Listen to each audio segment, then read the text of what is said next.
Depuis la nuit des temps, les êtres humains commercent. Ils échangent, et pas seulement des biens matériels.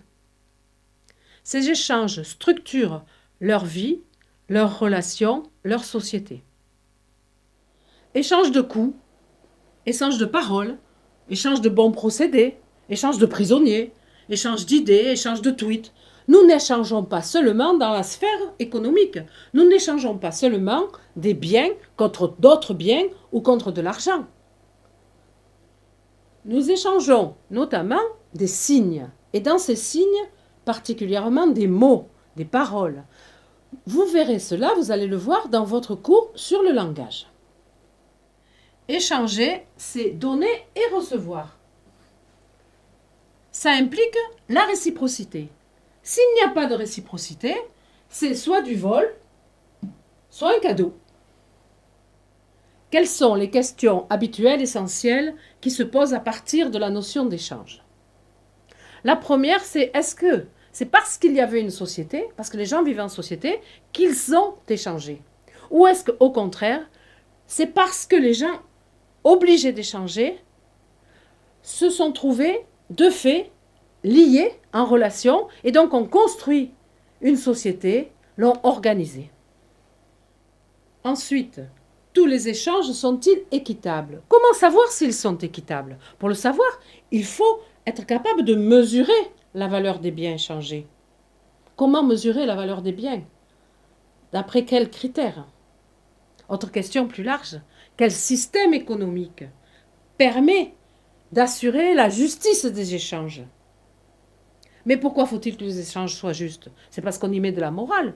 Mais est-ce que vraiment la morale a sa place dans l'économie?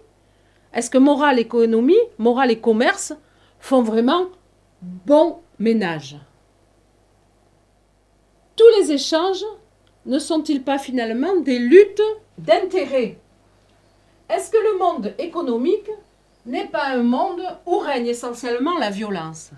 Ou bien, comme certains l'ont affirmé, les échanges, le commerce, favorisent-ils la paix entre les individus et les nations?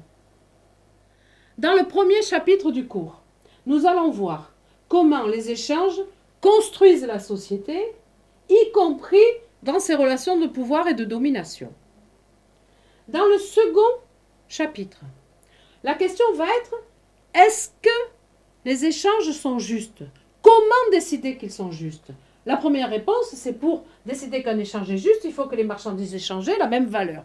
Donc, au préalable, posons-nous de la question, comment calculer la valeur d'une marchandise? Ensuite, nous essaierons de reprendre cette question dans le contexte actuel, qui n'est plus celui du troc, mais plutôt celui de Wall Street.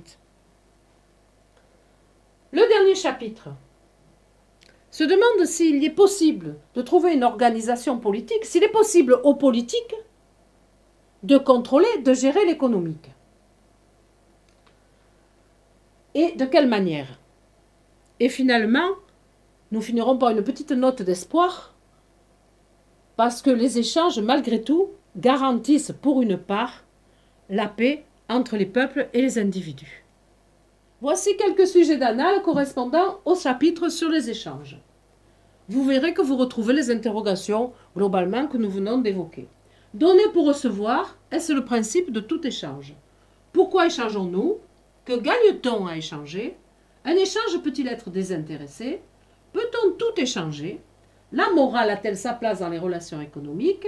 Et la justice sociale passe-t-elle essentiellement par la régulation des échanges économiques?